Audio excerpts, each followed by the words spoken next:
Halo guys, masih bersama Iqbal di sini. Video kali ini saya akan membahas tentang penjualan iPhone X di Indonesia. Penasaran kan pembahasannya seperti apa? Terus saja ya ditonton. Ini dah gengs pembahasannya. Tab iPhone X sangat banyak terjual di kalangan remaja pada saat ini loh.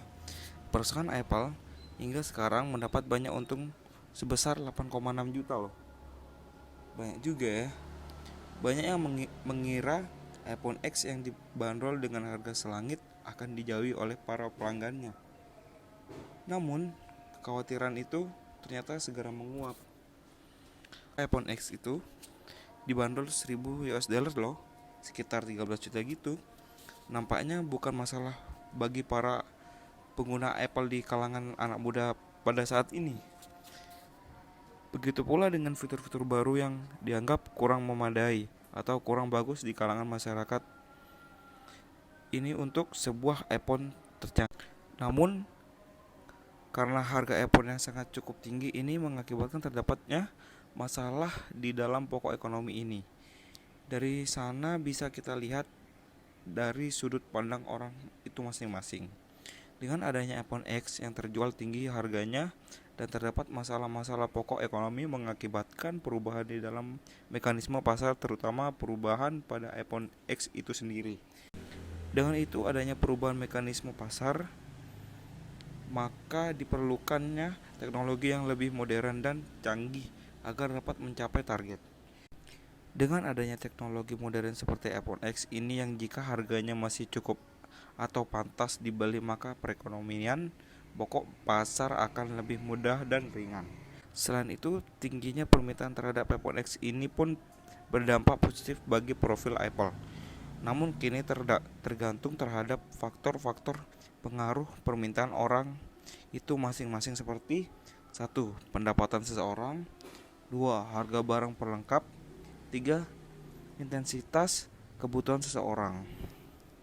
Terkait dengan harga iPhone X sekarang, maka ini bisa menyangkut pada hukum permintaan, yaitu apabila semakin turun tingkat harga pada iPhone X, maka semakin banyak jumlah barang yang tersedia dan semakin banyak pula peminat pada iPhone X ini. Kemudian sebaliknya, semakin tinggi harga iPhone X, maka semakin sedikit barang yang tersedia dan semakin sedikit pula peminatnya. Dan apabila di dalam penawaran naik, maka harga relatif akan turun. Sebaliknya, jika penawaran turun, maka harga relatif akan naik. Tetapi di dalam pembelian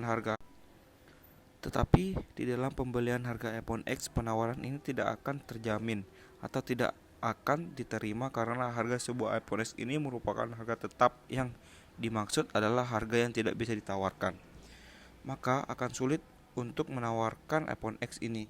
Kemudian jika kita menentukan harga dan kuantitas bagi konsumen, maka konsumen dapat memperoleh kuantitas barang pada harga di mana mereka bersedia dan mampu membayar harga iPhone X itu sendiri.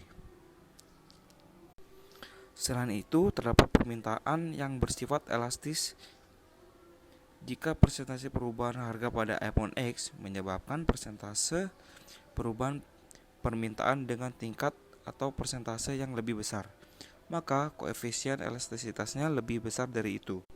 Dan di dalam perubahan jumlah barang atau iPhone X yang ditawarkan sebagai akibat dari perubahan harga, maka elastisitas pada penawaran ini akan berfungsi untuk mengukur jumlah barang yang ditawarkan.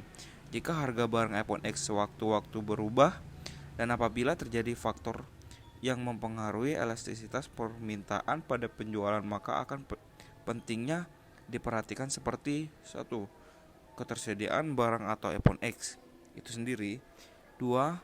Intensitas kebutuhan yang penting, 3. Pendapatan konsumen. Itu aja gengs pembahasan dari saya. Selebihnya mohon maaf bila ada salah kata. Mohon maaf. Assalamualaikum warahmatullahi wabarakatuh. Terima kasih.